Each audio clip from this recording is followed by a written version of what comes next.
Every year around this time of year, it sure is easy to start dreaming about summertime in Saskatoon and all the good things that brings. And it's probably never been more true than it is this year with all that we lost in 2020. And with that in mind, it is great news to hear that plans are being made for the Saskatoon International Fringe Festival, which is happening here in 2021. Happy to be joined by my friend Anita Smith to talk a little bit about this year's Fringe Festival. Anita, before we get into those specifics, maybe just talk about exactly that, just that feeling of being able to actually plan for something that involves audiences and involves theater.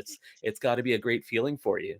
Yeah, it is. I mean, I would say I'm cautiously optimistic as we move forward with planning. There's a lot of looking into our crystal ball and imagining what this summer might look like. But it has been, I think we have enough of the pieces in place now that we feel that we can move forward, which is very exciting. It absolutely is, and the Fringe is so much fun each and every year, and it was tough last year when we lost it. Although we did have a The somewhat planning modified version of it was online canceled, and and then in for person. 25th But Street, 1 year to go. we One know bench this below year. money Well, behind I us guess we would now don't be know a this year digital festival where exactly what the people world hung is out. going There to was look gonna like a make it few happen. months It was down the gonna be road. That's one of great. the Was just interesting things we're all wonderful, and dealing I with. had the I guess opportunity to be it's part probably of going to be a 3 case where you're different going to have to be sections of it. kind of I adaptable fully and believe it was react to exactly what they exactly said what we the needed world to is have looking that like. time. We were Yeah, able and that's to exactly what we're curate trying to a do. So wide we're trying to variety of create programming. an We event had that is scalable. digital So online if shows. We restrictions had loosen up live. and we're able to do more, we'll be able to welcome more people into the space. But if they contract, we'll be able to pivot and adjust our programming accordingly. So that's a challenge, and it's expensive because you basically have to make a plan and then have another plan and another plan and another plan and another plan.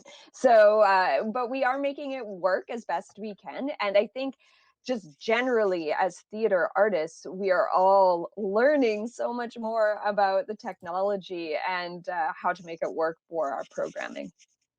Now I know you do have a few venues lined up that figure to be a part of it. In general terms, assuming things progress as we hope, and we do start to see that light at the end of the tunnel, what do you see this year's festival looking like?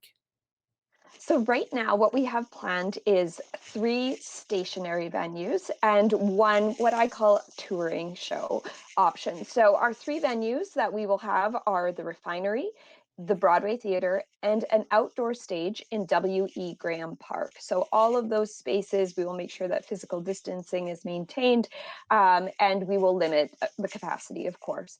And then for our touring show, it's One of the something live that we did performances in last their year with backyard. This Is Not That Festival, and And it proved to we be really and popular. So we're happy to bring it back 50 again. or so And that's other our Live from safely Your Lawn spaced out series. people So what got to that means witness is an that incredible we take a performance. show and we And bring it right to your lawn. So people around Saskatoon will be able to book a private show for them and a certain number of guests, and they will be able to see the show right from the comfort of their own backyard, which is really exciting. And then finally, we have our digital theater options. So for that, it's only available to our international artists because we're not able to welcome them in person this year. And in addition to making it available through our website online, we're also hoping to do a series of screenings at the Broadway Theater so that people will be able to see the shows up on the big screen. That is very cool. And talking about those artists and planning for those groups, you've actually now put out the call for folks and for groups to apply. It's kind of limited the space this year, understandably, of course, with just the three venues going, as you mentioned. And plus, I know you've actually invited back some of the groups that weren't able to participate last year. Yeah, we felt that was the right thing to do. We allowed everyone last year to defer their space to this year, should they choose. And so when we were pretty confident we were able to move forward with programming, we reached out to them and said, "Do you still want your space, or would you like your registration fee to be refunded?" And we had 6 artists say, "Yes, please. We'll take our space." So we have 6 artists who deferred last year who will be participating this year. And our international artists, because we weren't able to welcome them in person this year, we've allowed them to defer for a whole another year. And 100% of them chose that option. Nobody wanted a refund.